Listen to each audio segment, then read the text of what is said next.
நம்ம இன்றைக்கி இந்த ஷெல்ஃபை எப்படி ரெடி பண்ணுறதுன்னு பார்க்கலாம். இதில் வார்னிஷ் பண்ணி எப்படி புதுசாக்குறதுன்னு பார்க்கலாம். ஆக்சுவலாக இது அந்த காலத்து பொருள்.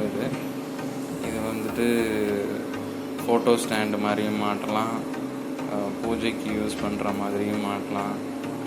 ஸோ இதில் இப்போ பார்த்திங்கன்னா சுண்ணாம்பு அடித்து ரொம்ப மோசமாக கிடக்குது. இதில் நம்ம எப்படி வார்னிஷ் பண்ணி க்ளீன் பண்ணலாம்னு பார்க்கலாம். இதை பாருங்கள், இது எப்படி இருக்குன்ட்டு. ரெடி பண்ணால் அவ்வளோ சூப்பராக இருக்கும். நாங்கள் எப்படி பண்ணலான்னு பார்க்கலாம். நம்ம இதுக்கு தேவையான பொருள் என்னன்னு பார்த்தீங்கன்னா, ஒரு ப்ரெஷ்ஷு, அப்புறமா சாண்ட் பேப்பரு. இது வந்து தேய்ச்சி க்ளீன் பண்ணுறதுக்கு. ரொம்ப ஸ்ட்ரெயினாக இருக்கிற இடத்துல வந்துட்டு கொஞ்சம் இரும்பு ப்ரெஷ் வாங்கி வச்சுருக்கேன், கம்பி ப்ரெஷ்ஷு.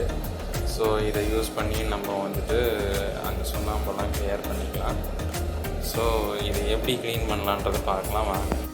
ஃபஸ்ட்டு இதை ப்ளைன் ப்ரெஷ் வச்சு க்ளீன் பண்ணிக்கலாம். ஒற்றையெல்லாம் க்ளீன் பண்ணிக்கலாம். நம்ம பாருங்க எவ்வளோ டஸ்ட் இருக்குன்னு சொல்லிட்டு க்ளீன் பண்ணிக்கிட்டோம்னா நமக்கு வந்துட்டு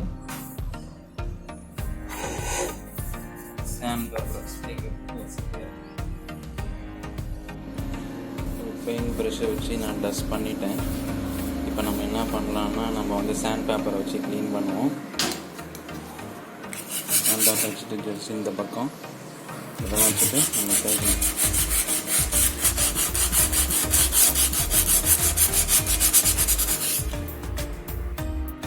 அப்பப்போ தேய்ச்சி முடிச்சதுக்கப்புறமா நீங்கள் வந்து ஜஸ்ட் இது மாதிரி பெயிண்ட் ப்ரெஷ்ஷை வச்சு தள்ளி பாருங்கள், ஃபுல்லாக வந்திருக்கா, ஃபுல்லாக மரம் வரைக்கும் ஃபுல்லாக க்ளீன் ஆகிருக்கான்னு பாருங்கள். ஏன்னா அதுக்கேற்ற மாதிரி தான் நம்ம வந்து மறுபடியும் சாண்ட் பேப்பரை வச்சு தேய்ச்சி எடுக்க முடியும் எல்லாத்தையும். இல்லை இந்த மாதிரி ஃபுல்லாக ட்ரை பண்ணிவிட்டு இந்த மாதிரி ஃபுல்லாக நம்ம க்ளீன் பண்ணணும். பாருங்கள், ஃபுல்லாக க்ளீன் ஆகிருக்கான்னு செக் பண்ணுறதுக்கு நம்ம ஒரு ஈர துணி வச்சு தொடச்சி பார்ப்போம். பாருங்க,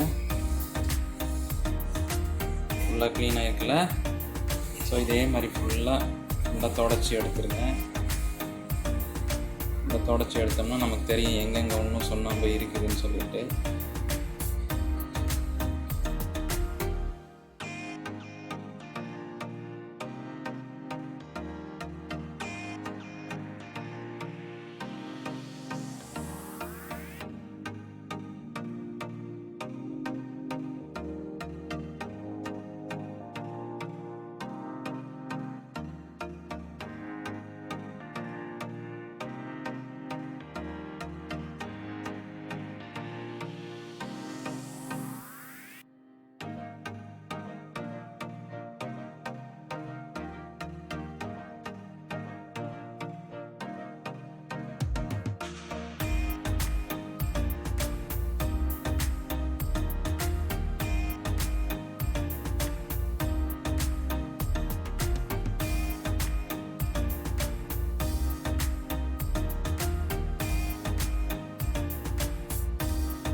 அவ்வளோதான் ஃப்ரெண்ட்ஸ், இது முடிஞ்சிருச்சு.